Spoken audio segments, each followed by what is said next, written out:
Elect Trump is meeting with billionaire tech moguls as they are looking to extend the olive branch ahead of his second term in office. Trump has already met with Meta founder Mark Zuckerberg, OpenAI Sam Altman, and Apple CEO Tim Cook. And he's scheduled to meet with Amazon founder Jeff Bezos in the coming days as well. Zuckerberg, Altman, and Bezos have donated $1 million apiece towards Trump's inaugural fund.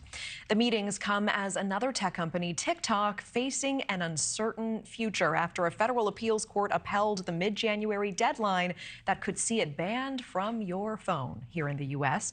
NewsNation correspondent Libby Dean is live in Palm Beach, Florida with all of those details. Libby.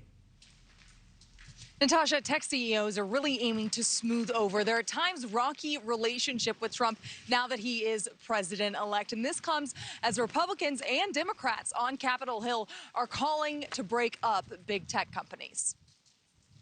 Tech moguls cozying up to President-elect Donald Trump. Friday night, Tim Cook, the CEO of Apple, dining with Trump at his Mar-a-Lago estate. Cook, just the latest to meet with Trump. A few other big names have as well. OpenAI's Sam Altman, Meta's Mark Zuckerberg, and an upcoming meeting with Amazon's Jeff Bezos. Each of these tech billionaires donating $1 million to the Trump inaugural fund as they hope to win favor with the president-elect. But one of the biggest smartphone apps on the American marketplace, TikTok, could be in trouble. A judge ruling Friday to keep the January 19th deadline in place for the China-based parent company ByteDance to either sell the app or face a ban in the U.S. With a little over a month until then, ByteDance rushing to get the case to the Supreme Court in hopes of getting it overturned. President Biden signed the ban into law in April with bipartisan support, saying TikTok poses a national security risk. ByteDance denies such claims. But since then, a number of prominent lawmakers and candidates turned to the app to get voters before the election, including the president is now on TikTok. It's my honor. Then candidate Trump launching his account in June and repeatedly vowing on the campaign trail to, quote, save TikTok.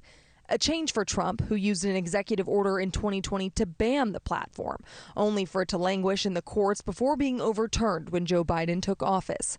A number of Trump's administration picks, including Marco Rubio, Doug Burgum, and Kristi Noem, have all previously expressed support for a TikTok ban.